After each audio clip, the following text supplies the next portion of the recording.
Bismillahirrahmanirrahim. Selamat datang di Rojab Channel. Kali ini kita akan bahas 5 perangai atau sifat batin penghalang kesolehan diri. Dalam sebuah kesempatan, sahabat Ali karramallahu wajhah pernah berkata, andai kata tidak ada 5 keburukan di dunia ini, tentunya manusia menjadi orang soleh semua. Kelima keburukan itu adalah: 1. Merasa senang dengan kebodohan. Yang kedua, tamak dengan dunia. Yang ketiga, bakhil dengan kelebihan harta. Yang keempat, riya dalam beramal. Dan selanjutnya yang kelima, membanggakan diri.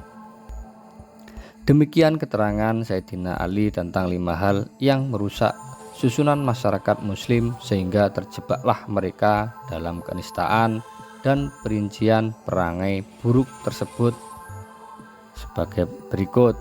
1. Merasa senang dengan kebodohan. Artinya adalah membiarkan diri bahkan merasa nyaman dengan ketidaktahuan dalam masalah agama, sebagaimana banyak terjadi pada muslim masa kini di perkotaan yang tiap harinya disibukkan dengan urusan bisnis dan bermacam pekerjaan demi mencapai cita-citanya. Sedangkan masalah keislaman cukup dipasrahkan saja kepada para ustadz yang dipanggil ketika dibutuhkan, entah untuk berdoa, untuk ditanya, ataupun sekedar dijadikan teman curhatnya. Tidak ada dalam dirinya keinginan belajar dengan sungguh-sungguh apa itu Islam dan bagaimana seharusnya menjadi muslim yang baik. Tidak pernah ingin tahu cara sholat dan wudhu yang benar. Mereka sudah puas dengan pengetahuan yang didapatnya dari teman ataupun dari meniru tetangga. Paling-paling belajar keislamannya didapat dari tayangan televisi pada kuliah subuh dan dalam broadcast semacamnya. Memang itu tidak salah, tetapi semua itu menunjukkan ketidakseriusan keislaman mereka dibandingkan dengan keseriusannya belajar ilmu pengetahuan ataupun kesibukannya mengurus berbagai urusan dunia. Orang seperti ini seharusnya mengingat pesan Rasulullah SAW yang artinya Allah membenci orang yang pandai dalam urusan dunia tetapi bodoh dalam urusan akhirat. Hadis riwayat Al-Hakim. Yang nomor 2, tamak dengan dunia. Yang nomor 3, bakhil dengan kelebihan harta. Keduanya merupakan pasangan yang selalu berkait dengan berbagai dua sisi mata uang yang tidak terpisahkan. Karena siapapun yang tamak dan merasa kurang dengan berbagai kepemilikan hartanya, pastilah dia akan berlaku bakhil dan sangat sayang dengan kelebihan-kelebihan yang dimilikinya. Dalam kesempatan lain, Rasulullah SAW pernah menyinggung tentang ketamakan. Beliau berkata yang artinya bahwa mencintai harta adalah sumber segala kecelakaan dan keburukan, baik keburukan fisik maupun mental. Karenanya mari bersama melakukan introspeksi mengapa diri ini seringkali masuk angin gara-gara terlalu sering di jalan demi mengejar satu pekerjaan. Betapa para pembisnis itu seringkali keluar masuk rumah sakit berganti-ganti penyakit karena komplikasi yang disebabkan kurangnya perhatian dalam mengurus diri dan lebih suka mengejar materi.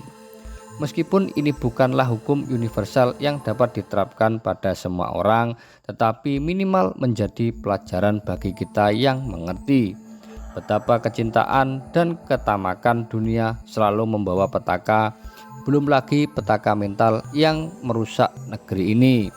Korupsi, kolusi, dan juga kebiasaan berbohong demi citra diri, semua bermuara pada satu kata, tamak terhadap dunia. Rasulullah SAW bersabda yang artinya zuhud atau tidak suka dunia sangat menyenangkan hati dan badan, sedangkan cinta dunia sangat melelahkan hati dan badan. Hadis riwayat At-Tabrani.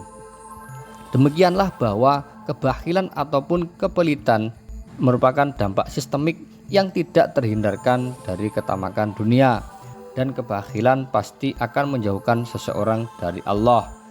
surga, dan sesama manusia. Itu artinya kesolehan bagi orang yang bakhil adalah angan-angan belaka. Dan jikalau ada kesalehan di sana, pastilah itu hanya kesalehan yang semu. Karena di Rasulullah SAW tentang kebakhilan yang menjauhkan seseorang dari Allah dan surga serta sesama manusia adalah hadis sahih. Yang keempat, riya dalam beramal. Riya adalah pamer, yaitu melakukan satu amal ibadah atau agama yang maksud mendapatkan pujian dari manusia. Atau dengan bahasa yang agak kasar, riya dapat juga dikatakan dengan mengharapkan nilai dunia dengan pekerjaan akhirat. Rasulullah SAW menegaskan bahwa riya termasuk dalam kategori syirik kecil. Dalam salah satu sabdanya, sesungguhnya sesuatu yang sangat saya khawatirkan atas dirimu adalah syirik kecil, yaitu riya. Hadis riwayat Ahmad. Disebut demikian karena perwujudan riya yang sangat halus dan tidak ketara. Adanya hanya dalam hati, tidak ketahuan di dalam tindakan diri. Para sufi mengibaratkan halusnya riya seperti semut hitam yang merayap di atas batu keras warna hitam di tengah pekat malam. Begitu sehalusnya riya, hingga seringkali mereka yang terjangkit penyakit ini seringkali tidak sadar. Fudail bin Iyad, seorang sufi, pernah mencoba menjabarkan tentang riya dengan bahasa keseharian. Katanya, jika datang seorang pejabat kepadaku, kemudian aku merapikan jenggotku dengan kedua belah tanganku, maka aku benar-benar merasa khawatir kalau dicatat dalam kategori orang-orang munafik. Demikianlah hendaknya segala apa yang dilakukan manusia disandarkan kepada Allah Subhanahu wa Ta'ala, tidak hanya semata mempertimbangkan kepentingan manusia, apalagi jika berhubungan dengan amal ibadah murni seperti sholat, membaca Al-Quran, zakat, dan lainnya. Maka Allah SWT mengancam mereka yang mendustainya dengan neraka. Rasulullah SAW bersabda, yang artinya sesungguhnya Allah mengharamkan surga bagi orang yang riya. Yang nomor 5, ujub atau membanggakan diri, yaitu merasa diri paling sempurna dibandingkan dengan yang lain. Ketidakbolehan rasa ujub ini dikhawatirkan pada lahirnya kesombongan, dan kesombongan itu sendiri merupakan sifat Allah yang tidak boleh ada dalam diri manusia. Wallahu a'lam. Terima kasih telah menonton channel kami. Untuk materi berikutnya silakan ketik di kolom komentar. Assalamualaikum warahmatullahi wabarakatuh. Terima kasih telah menonton channel ini, semoga bermanfaat. Jangan lupa like, share, dan subscribe.